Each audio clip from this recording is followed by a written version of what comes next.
I'm David Knowles, and this is Ukraine, the latest. Today, we bring you the latest news from across Ukraine. We hear about life in Kyiv through Ukraine's record-breaking heatwave.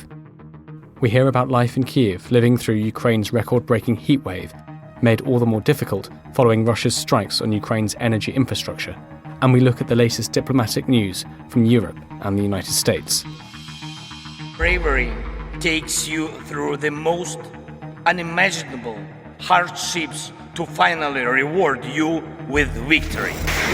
The first duty of my government is security and defence, to make clear our unshakable support of NATO and with our allies towards Ukraine. Kyiv stands strong. Nobody's going to break us. We're strong. We're Ukrainians. It's Wednesday, the 17th of July, 2 years and 149 days since the full-scale invasion began.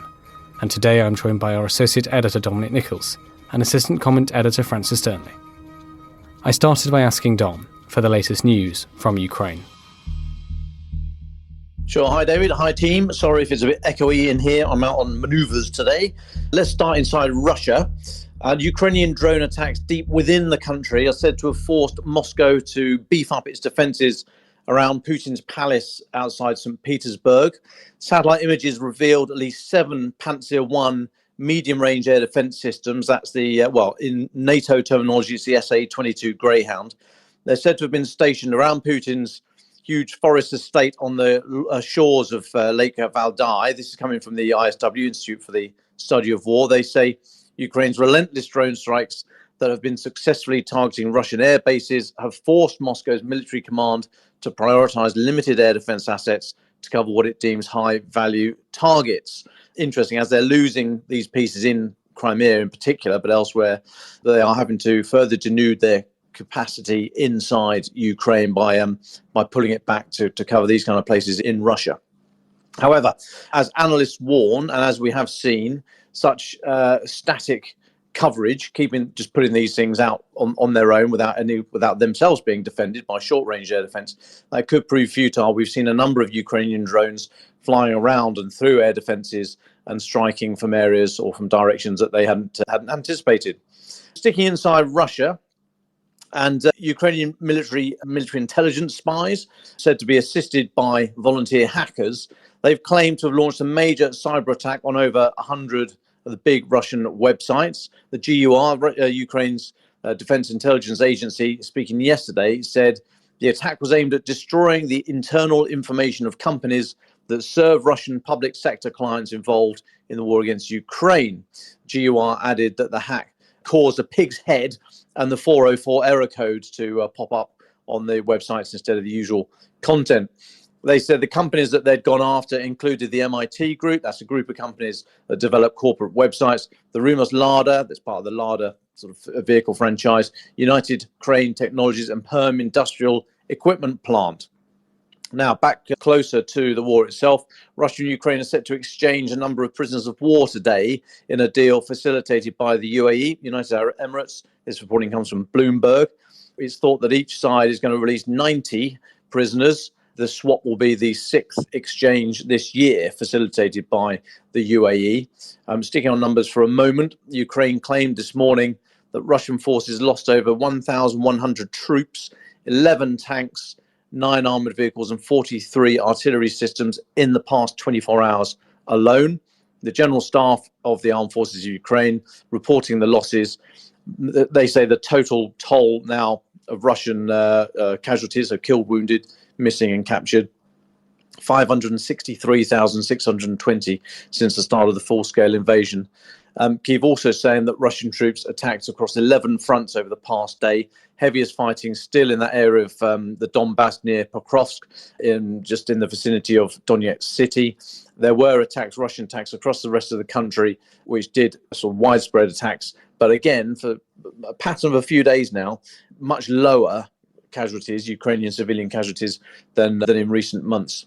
Now, those numbers are bad for Russia, but in terms of the battlefield, it's not all going Ukraine's way, obviously. Minimal advances, as we've said, grinding advances in the Donbass.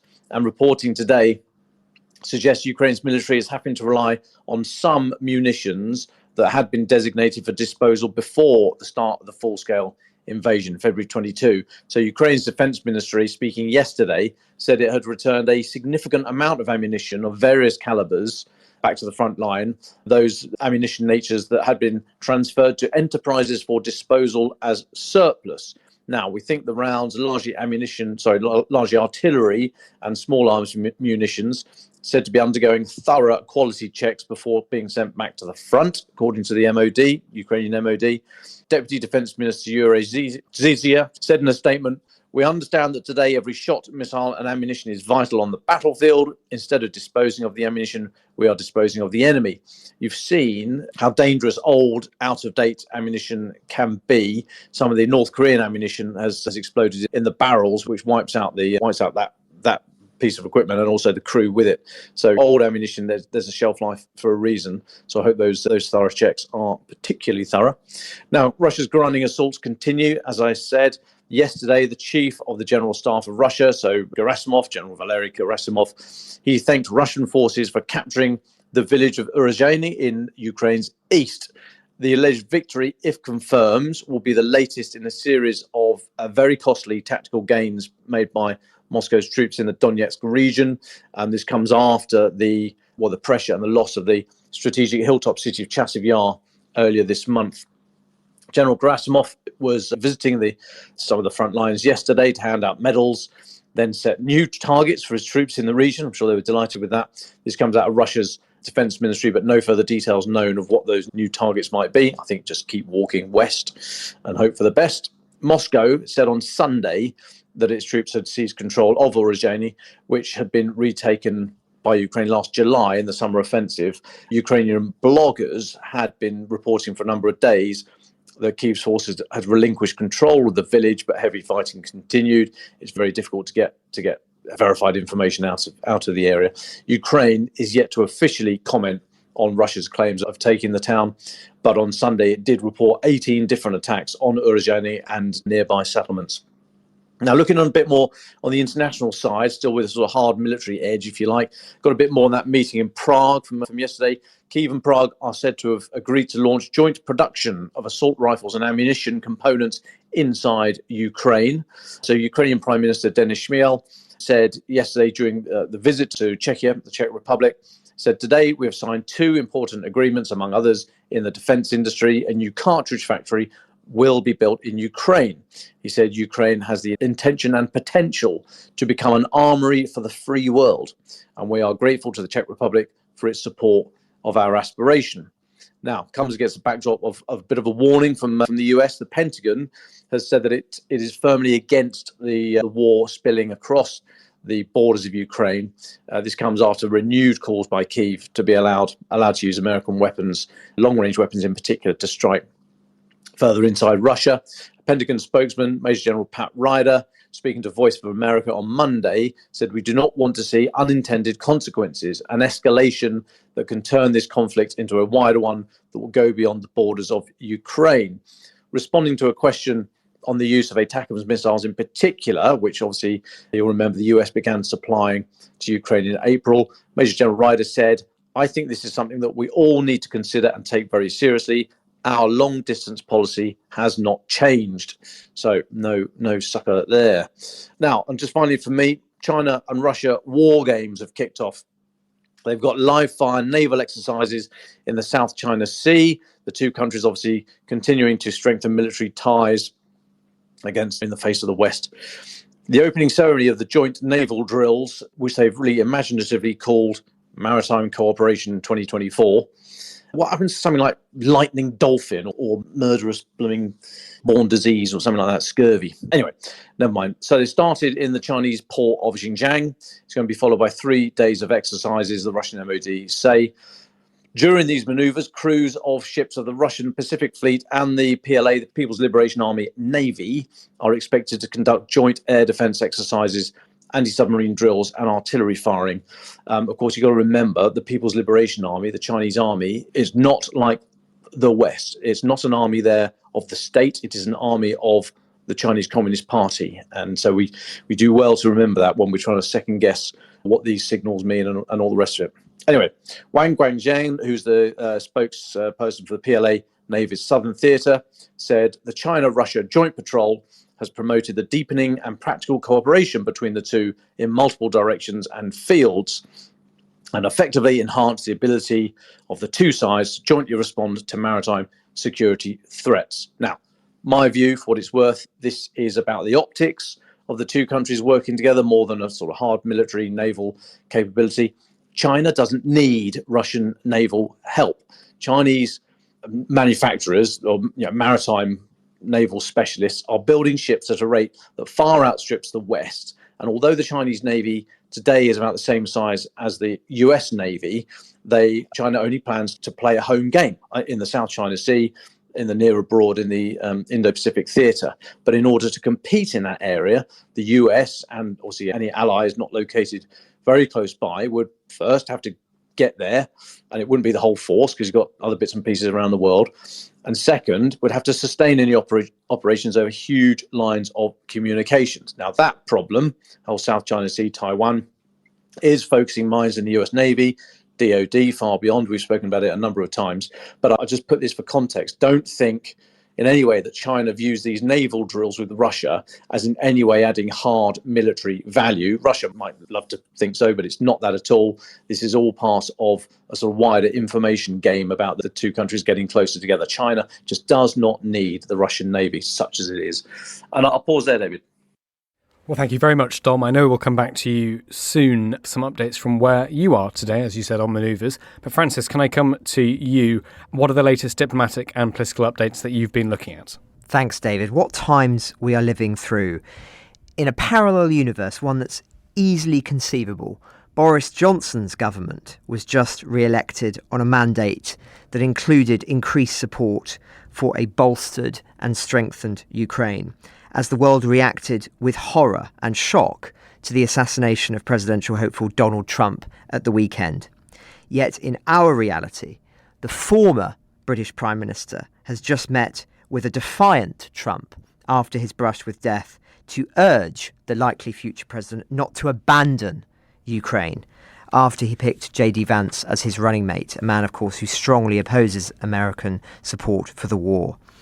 I think you'd have to be a really remarkable person to have been able to predict that 4 years ago. Extraordinary times.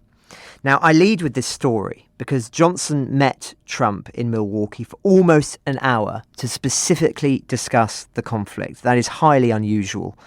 And he said afterwards that Trump was on superb form, adding, "We discussed Ukraine at length, and I know that he will give the strong and decisive leadership necessary to protect democracy against aggression." No more details, but we believe from previous reports that Johnson, who has a good relationship with Trump following his time as Prime Minister, was a key voice who contributed to Trump giving the green light to Speaker Mike Johnson to pass that critical $60 billion aid package. So he has passed form here, but still, despite all of that, and despite the remarks made by Boris Johnson, the evidence so far points to a far less hawkish administration than Biden's were Trump and his running mate to win the presidency in November. And just to give American listeners in particular a sense of the alarm here in Europe, a viral thread on X by Famian Hoffman of the University of Oslo lays out the stark reality that many people believe we are potentially facing. He talks about it's not just due to the deficiencies in military capability for Ukraine, but more broadly how NATO and its viability as a deterrent is now imperiled. As we've discussed before on the podcast, NATO is only ever really as strong as the belief in the idea that an attack on one is an attack on all. But as Hoffman writes in this thread, Russia's primary objective in attacking NATO territory would not be to take and hold land, at least not initially. Russia would want to challenge Article 5, by which he means the idea, the sanctity of Article 5, to destroy NATO as a relevant military political entity, giving it free rein in the future. It would do this by initiating small-scale incursions into Eastern Europe, followed by rapid escalation against Western European states to increase the costs of resistance and coerce them into seeking a settlement. This scenario doesn't necessitate rebuilding a massive land army. So what can we do to prevent this scenario? He goes on. We must make it clear to Russia now that we not only have the means to respond, but that we are absolutely committed to doing so, even at great personal cost and risk. With Vance as the VP pick, it is clear that a US withdrawal from NATO, whether formal or through political statements, is on the table. Whilst we admittedly can't predict the future and things might turn out better than the worst case scenario, assuming this as the baseline for your planning is foolish. We must prepare for complete military and political separation from the USA. Anything else is insane. It is paramount that we act, and I want European decision makers to panic. Not the kind of panic that paralyses you, but the kind that triggers your fight or flight instinct, and you choose to fight. Don't wait until November. Start acting now. Build up your militaries. We don't need war-capable European armies in 2030. We needed them yesterday. Our actions in the coming months and years will determine not only whether the war in Ukraine escalates, but also whether we are next. Act accordingly. So that viral thread by Famian Hoffman, which sums up, I think, the mood and the alarm in Europe at present, or at least among certain quarters faced with the prospect of a US withdrawal on the issue of Ukraine. It tallies, I should say, with what many experts have been saying for months now, including on this podcast in terms of interviewees that we've had on. Western fears over escalating the war in Ukraine have only escalated the risk itself of a greater one. And now it's NATO itself as an effective deterrent which may be imperilled. Moscow, I would argue, has done a very effective job of making it seem that it has the strategic and military initiative, despite the fact that it continues to lose staggering numbers of men every day. Conflict highs, in fact, as Dom has just been reporting.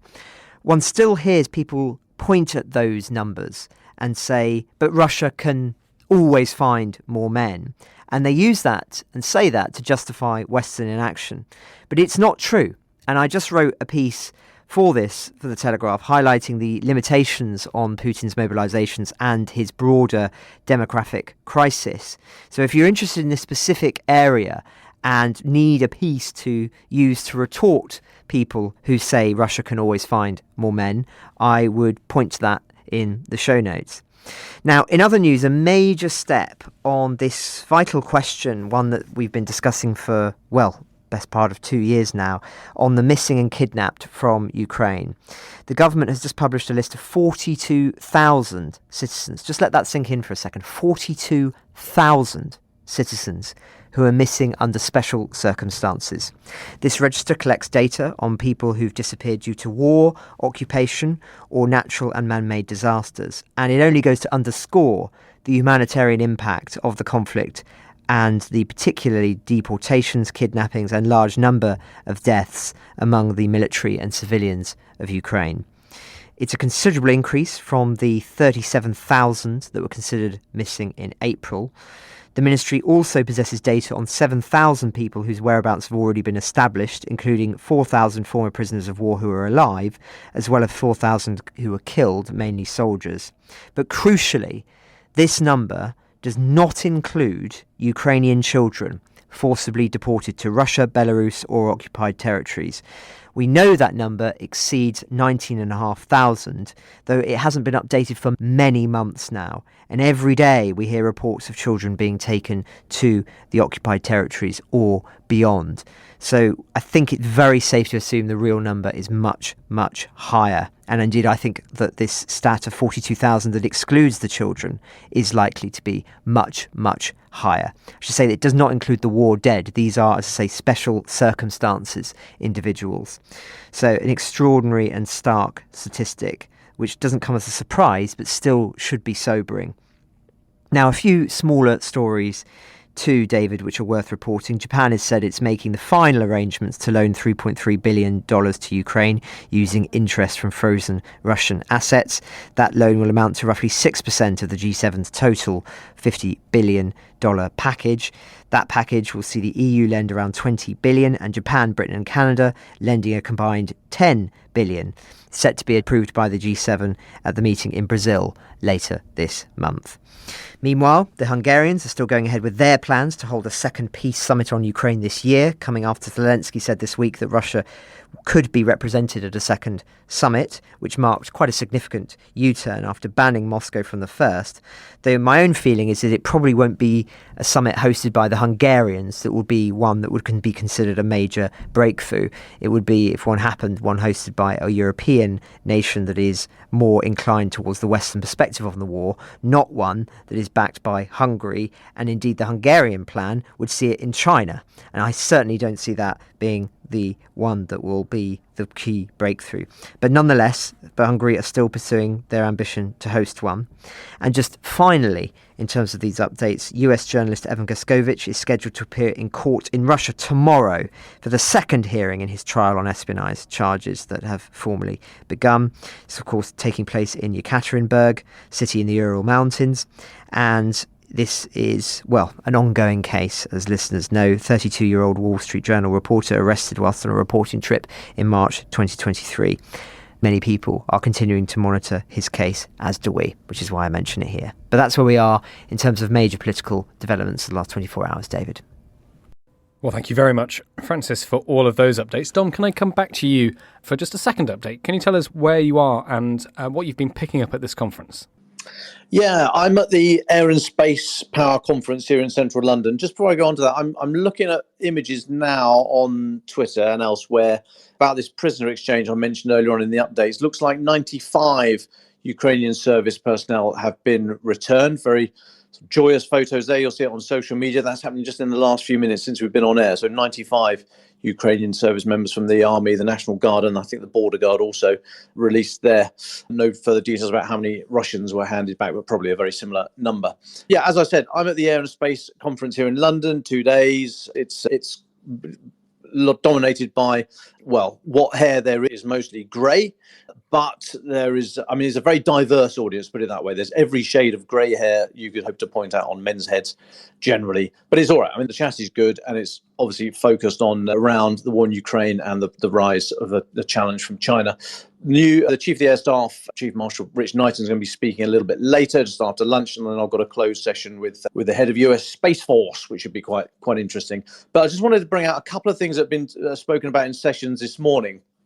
So Professor Justin Bronk, you'll remember, the Senior Research Fellow for Air Power and Technology at RUSI, the Royal United Service Institute here in London, think tank. He was a bit glass half empty.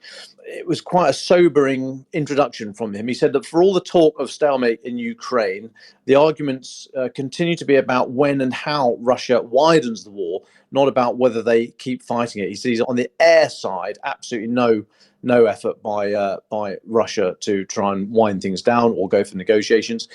He said that the West need to be ready by 2028. And in slower time, he was asked why I picked that number. I can talk about that in slower time. But generally, the end of this decade, the West need to be ready to fight Russia. He said, because if they think they can get away with taking a small amount of NATO territory to trigger Article 5, to which they think we cannot or will not respond, there is a very high chance that they will do it, a bit like what Francis was saying a few moments ago. So he fully anticipates a test, a little probe, a little prod on Article 5 towards the end of this decade. Now, there was a lot more about why we're not in a great place at the moment, but he said on the plus side, he said because the whole military procurement system in any country really, but the big heavy metal procurement system is very slow, and because militaries instinctively, culturally don't like change, he said the ironic thing is that despite 20 odd years of counterinsurgency, most of the Western air forces are still equipped with things that were purpose designed and built to kill Russians. He pointed to the Typhoon jet built to kill flankers, Su-27, Su-35. He said he pointed to the F-35 built to take down Russian air defense networks.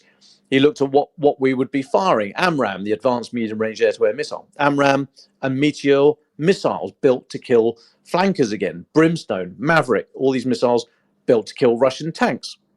He said in a lot of cases, the threat isn't as innovative or as different as people say it is. Our air forces mostly have to deal with things that we've known about for a very long time. So that's not so bad. But he then, speaking directly to the numerous Western and allied and partnered military, or particularly air military chiefs in the room at the conference. He implored them, focus your crucial live flying hours on critical mission sets. Stop doing discretionary deployments around the world. He said it burns mission readiness. He said, try to think with each decision you take, am I going to desperately regret if we have to fight in 2 or 3 years' time that I wasted money on this rather than giving my pilots, my crews, the ammunition, the parts to buy, and the training time to actually be ready to fight an opponent who will kill them if they're not ready? Then, to rather stunned silence, he just said, sorry to be blunt. But it was a very stark message there that for all the talk of support, money, and how much it's going to take, he said the militaries we've got, and there is a bit of read across to the land here as well, particularly in the armoured vehicle department. They're built to kill Russian heavy metal. So it's a slight adjustment. Again, in slower time, we can talk about GCAP, the Global Combat Air Program, the Tempest, the next generation thing that Britain and Italy, Sweden, Japan are building to come after the Typhoon. And talk about why that's a bit of a luxury. Instead of spending billions on that now, Justin Bronk was saying, spend those billions on what you got now to fight this fight. Because he said, if you don't kill Russia now, here, by helping Ukraine, he said, you won't have a GCAP program to be able to enjoy in 20 years' time because we'll be in another war. So pretty stark warning there. The session's still going on. I'm about to go and dive back in, but I thought I wanted to bring you the latest from the Air and Space Power Conference, David.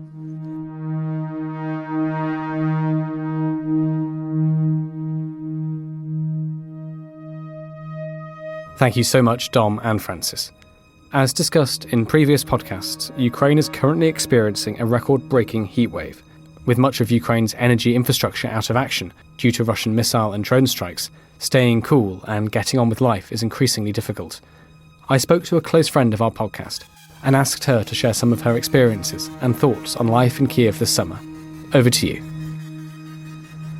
Hi everyone, my name is Anastasia Moskova and I work as a communications manager for the Kyiv Independent.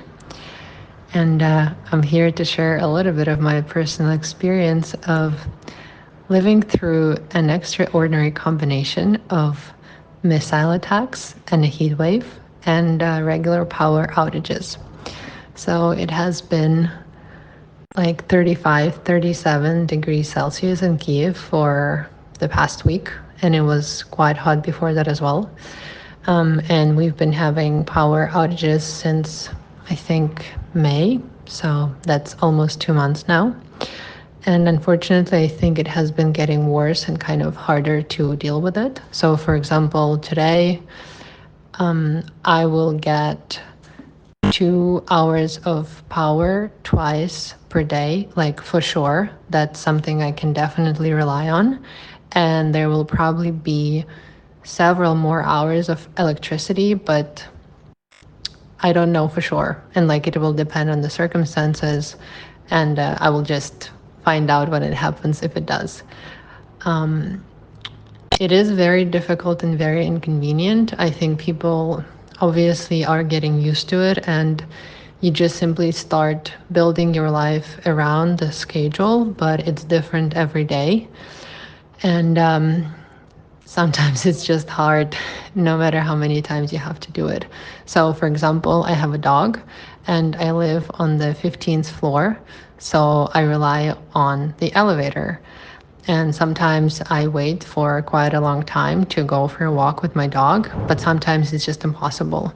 So I have to go down, which is okay, but then I have to go up, which is kind of challenging. And then it's even less pleasant when it's very hot, which has been the case lately. And so you just get tired because some of the very basic day-to-day things are so uncomfortable and require more effort. Or, I mean, this is going to be funny, but also this is real life, right? I really need to do laundry, and yet I cannot do it because for the past few days, the schedule has been so inconvenient that I did not have enough time with power to do that. So basically tonight, I'm planning to either not go to sleep or, yeah, probably I will just not go to sleep and wait until midnight or 1 a.m., depending on when electricity goes back, to do laundry. And yeah, it's just, it's frustrating. Basically what I do when there is no electricity at home, I either go to the office. Thankfully, the Kyiv Independent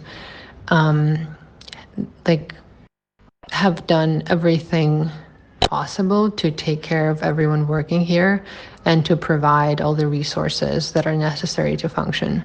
So we have a generator, which means that when there is no power, we do have power at work, and Wi-Fi is always working. And if we need chargers or anything for our mobile phones or laptops, they're available. So basically I can just go to the office every day and spend as much time as I need and have everything, right?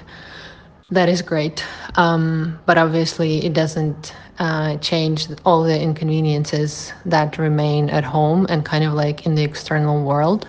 Sometimes I go to cafes, which function, again, thanks to generators, and tend to be very full right now, again, because it is so hot. And they do use AC at least a little bit, so it's a bit more comfortable than it is at home.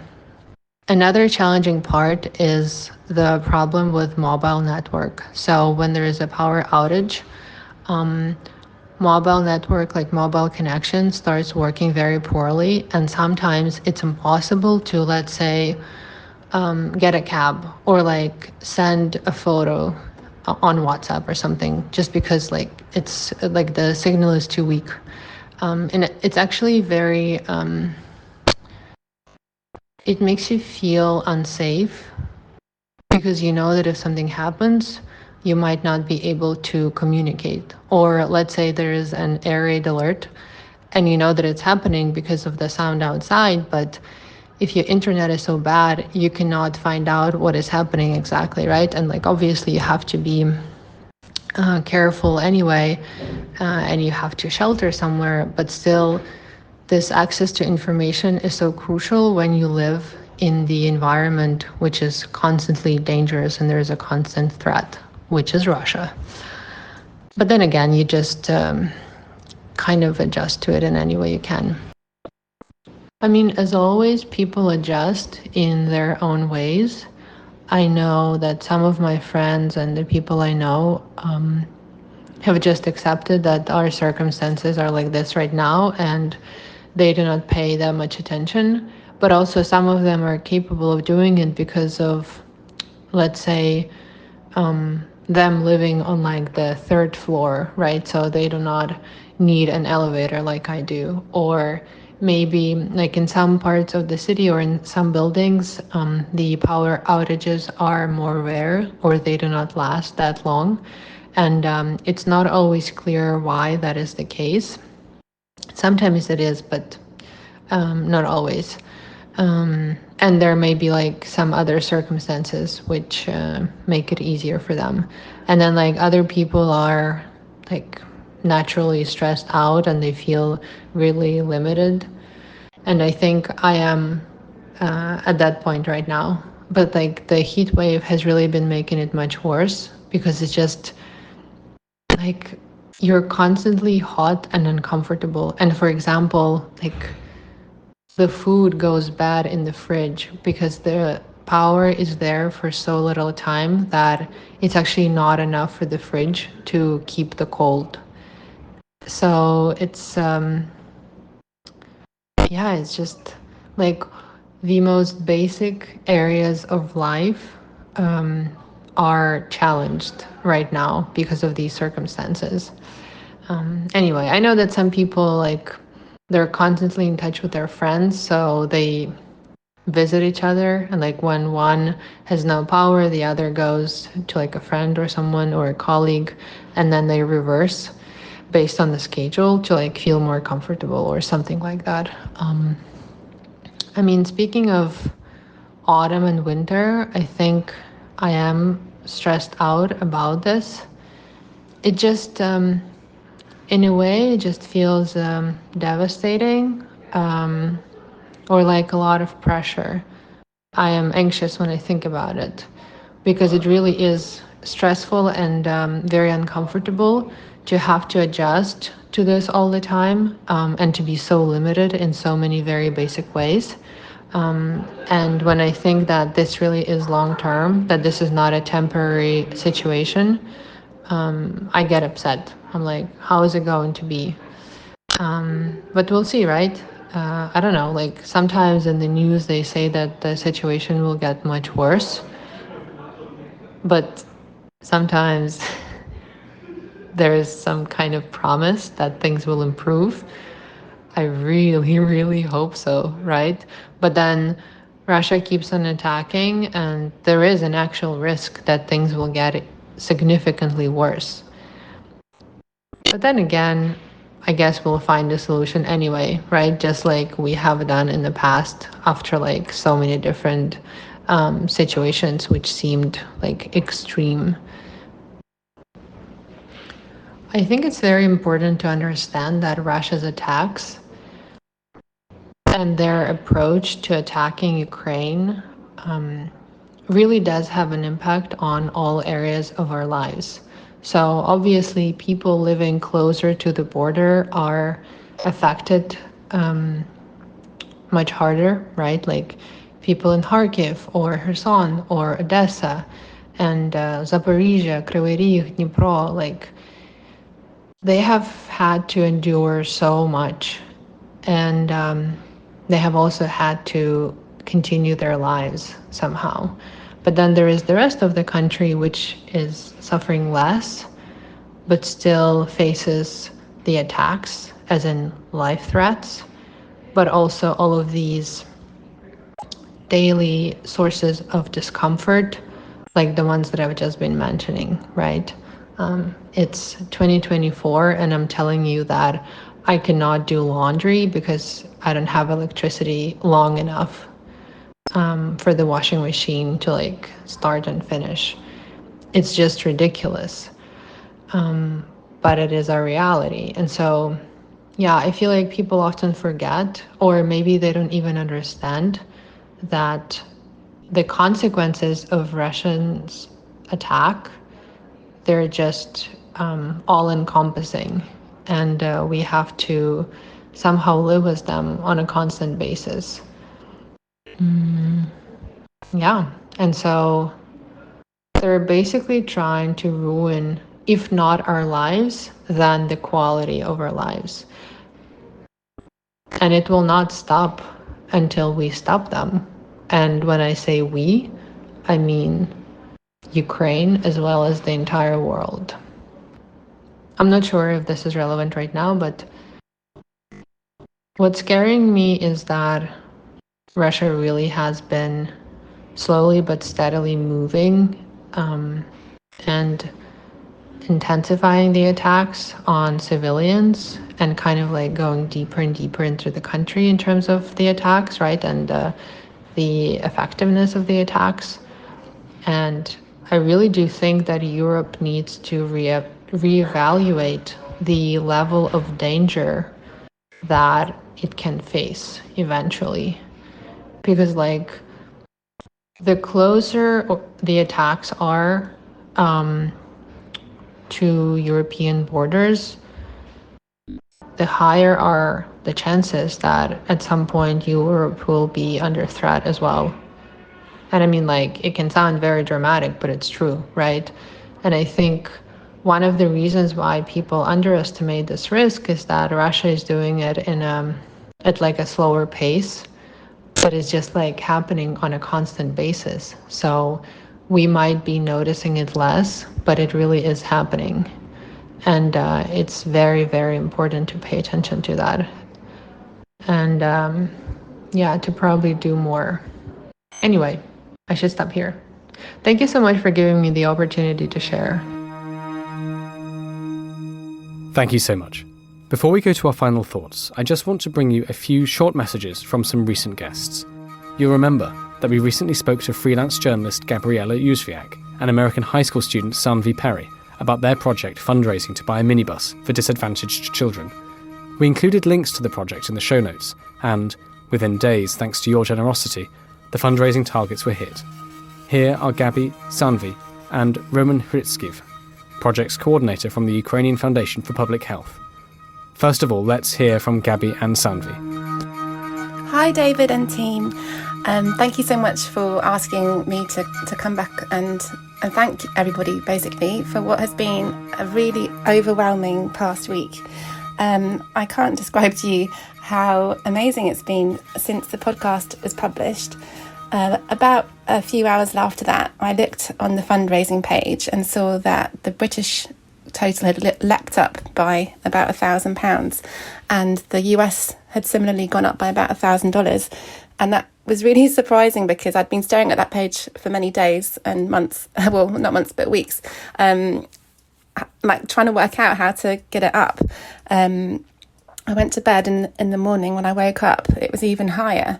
And then I started to get some photos from Roman in Lviv. He was taking pictures of his computer screen and equally so surprised that we had basically hit our target already. So currently we have almost £12,500, which is just over $16,000. And that's more than enough to get the minibus that they really need. So that's absolutely amazing. Hopefully there's a bit of extra there to help with fuel costs or maintenance or any adaptations they need to do. And they're currently in Ukraine, searching for a bus. They're actually looking in Poland now to get hold of one. And I'm really hoping that soon we'll be able to put some pictures on our fundraising pages of the bus being delivered. But thank you so much to the listeners, because, I mean, some people were incredibly generous, but really anybody who listened to that story and then decided to move and go to the computer or the phone and find the link and put some money towards it, that is a big effort. So thank you so much for doing that, because it's going to make a huge difference to so many children and families. And I've been reflecting on, you know, how long this bus might go on. It could help people for years. It could carry thousands of people. It could bring thousands of people together. And really, like all good charitable causes, I also really hope that the bus becomes obsolete in the near future, and that there is no longer this need to be supporting internally displaced people.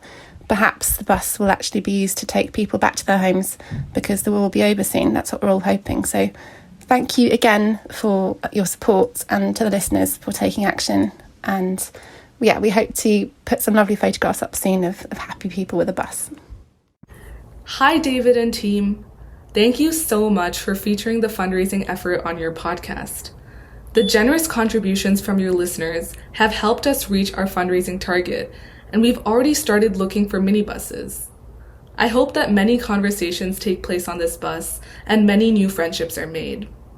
Apart from the donations, we also received some really wonderful emails encouraging our efforts, and some listeners even offered additional support in case we needed it. Your holistic coverage of the situation in Ukraine is what has inspired me to help in any little way I can. This whole experience has taught me that there are many kind people, and we're much more similar than we realize. Thank you so much, Gabi and Sanvi. Here's Roman. Good day, my dear friends. I want to thank to everyone who participated in the fundraising for the children of Ukraine. Our children are going through difficult times now. No one ever wants war. Now they don't have the opportunity to have a happy childhood. All around is blood, destruction, and all the horrors of war. Millions left their native homes. Children don't have the opportunity to go to the school normally in Ukraine. Now there is only 5 or 6 hours of light and electricity a day in our home. You cannot study properly. It's not possible to spend happy summer vacations. But we don't lose strength and know that good will win over evil. And the time will come again when all children in our country will forget the war. I thank the organizers of the nation, Gabriela and Saanvi. Thank you to Great Britain and the United States of America, and to all those who join in helping the children of Ukraine this donation.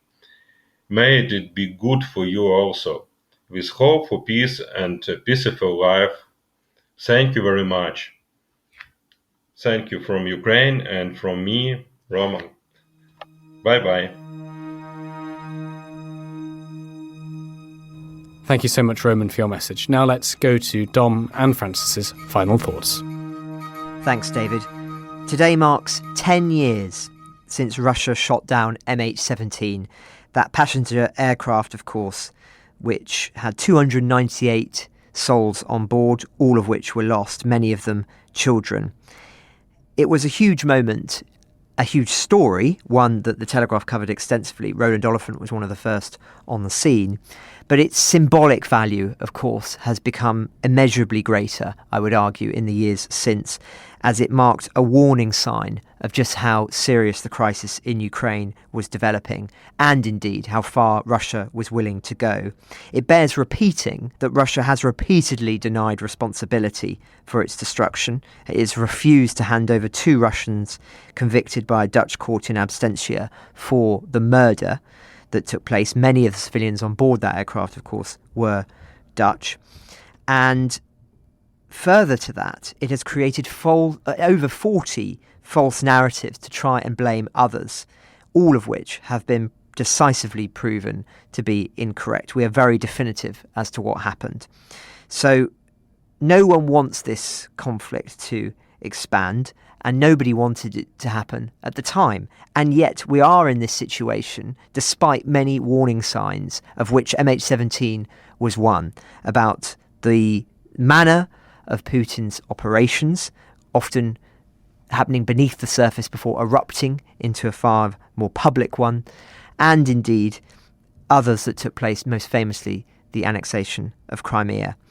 I think when the history books are written, we'll look back at MH17 in detail. But for now, all we can do is commemorate this anniversary and mourn the loss of almost 300 innocent people as a result of the strategies and the illegal operations of the Kremlin. Thank you very much, Francis Dearnley. Dom, would you like the very final words for today? Yeah, thanks, David. I'm just going to take the opportunity to try and answer a question that's come in from a listener, Tim from Canberra, Australia. Thank you so much for your question, Tim. He's asking about, for all our knowledge of Russian forces and their capabilities, why they seem to be able to jam GPS signal, the global positioning satellite signal, such that a lot of the weapons delivered to Ukraine, HIMARS, JDAM, Excalibur, et al., have suffered. There are some workarounds, but they have suffered because of Russian interference with the satellite signal. So I was looking into that and getting nowhere fast, speaking to a few people, and then I thought, I've actually got the perfect bloke to ask. So Tim, in about an hour's time, I'm going to ask that question of the head of the US Space Force. So if he doesn't give me an answer, I don't know where else to go. But thank you, Tim, so much for writing in. As to everybody that does, we do read every email. Thank you so much. And I will hope to have an answer. If anyone else has got a view on quite why Russia has had moderate success in jamming the GPS signal, please let me know. And like I say, I'm going to put that to the big guy in about an hour's time. Ukraine the Latest is an original podcast from The Telegraph. To stay on top of all of our Ukraine news, analysis and dispatches from the ground, subscribe to The Telegraph.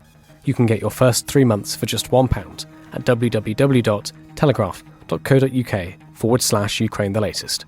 Or sign up to Dispatches, our world affairs newsletter which brings stories from our award-winning foreign correspondents straight to your inbox. We also have a Ukraine live blog on our website, where you can follow updates as they come in throughout the day, including insights from regular contributors to this podcast. You can listen to this conversation live at 1 p.m. London time each weekday on Twitter Spaces. Follow The Telegraph on Twitter so you don't miss it. To our listeners on YouTube, please note that due to issues beyond our control, there is sometimes a delay between broadcast and upload. So if you want to hear Ukraine the Latest as soon as it is released, do refer to the podcast apps. If you appreciated this podcast, please consider following Ukraine the Latest on your preferred podcast app. And, if you have a moment, leave a review, as it helps others find the show. You can also get in touch directly to ask questions or give comments by emailing ukrainepod@telegraph.co.uk. We do read every message. And you can contact us directly on Twitter. You can find our Twitter handles in the description for this episode. As ever, we are especially interested to hear where you are listening from around the world.